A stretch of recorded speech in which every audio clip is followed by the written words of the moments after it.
I have failed in my life. I am not one of the great composers. All the great ones have produced enormously. There's everything in their work, the best and the worst, yet there is always quantity. But I have written relatively little, and I did it with great difficulty. I did my work slowly, drop by drop. I have torn all of it out of me, piece by piece. In this passage from a letter written by Maurice Ravel during the final years of his life, the composer presents an assessment of his work that was likely influenced by the tragedy of his physical circumstances, which were defined by a severe neurological disorder that left him unable to write music down, even as new ideas flowed freely through his head.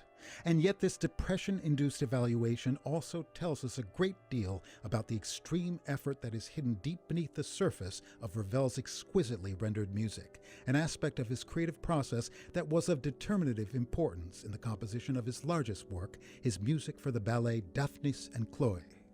Ravel's output covers just 85 opus numbers, and many of his works are relatively short. For example, his two operas, The Spanish Hour and The Child and the Spells, are both written in one act and last less than an hour. Unsurprisingly, the personal traits that limited his production also fueled its excellence. Impeccably well-mannered and absolutely fastidious in appearance, Ravel was also fiercely independent.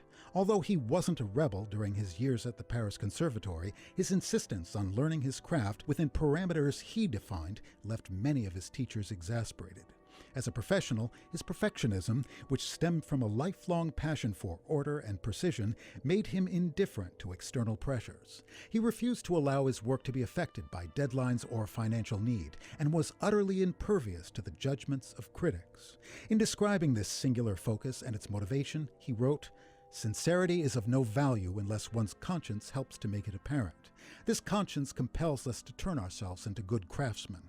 My objective, therefore, is technical perfection. I can strive unceasingly to this end, since I am certain of never being able to attain it. The important thing is to get nearer to it all the time."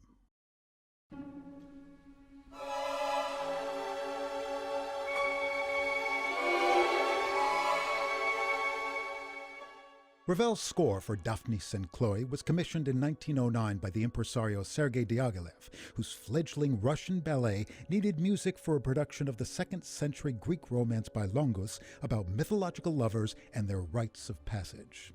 Since the company emphasized a complete synthesis of artistic elements in their presentations, Ravel was thrust into a collaborative environment that was both unlike any he'd experienced and, as he told a friend, thoroughly uncongenial to his temperament.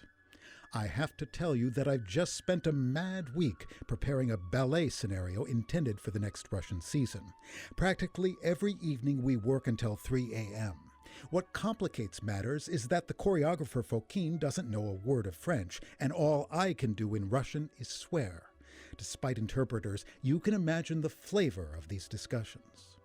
While Diaghilev hoped that he would be able to present the ballet during the 1910 season, differences of opinion between Ravel and the choreographer over the scenario continually delayed the project.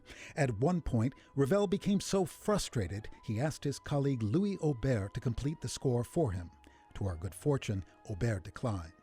Fokine sought to express the form and image of the dancing depicted in red and black on ancient Greek vases, while Ravel insisted on composing a vast musical fresco that reflected the ancient Greece of his imagination. Although Michel Fokine later described the collaboration in much more positive terms than would Ravel, it was the composer's wishes that prevailed in almost every respect. It wasn't until early June of 1912 that the ballet was given its premiere, an event that would be largely irrelevant to the future stature of the music Ravel had composed.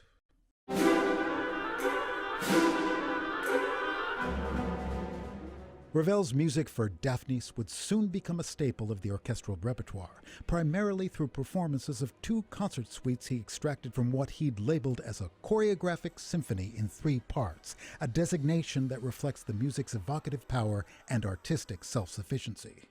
Ravel's masterful, comprehensive use of an enormous orchestra and a wordless choir in this work could serve as a textbook in orchestration. But like his great predecessor and compatriot Berlioz, he calls upon large forces for a specific purpose: to create the widest possible varieties of atmosphere and emotional nuance. The overall effect conveys that characteristically elusive quality we associate with Ravel's music, a unique sensibility that is at once sensuous and chaste. His score for Daphnis and Chloé was an important landmark within his orchestral output, and it would eventually be recognized as one of his greatest works. It is a ravishing embodiment of Ravel's particular artistic genius, in which an unsurpassed symbiosis of technical perfection and artistic content yields music of profound sentiment, immediacy, sophistication, and brilliance.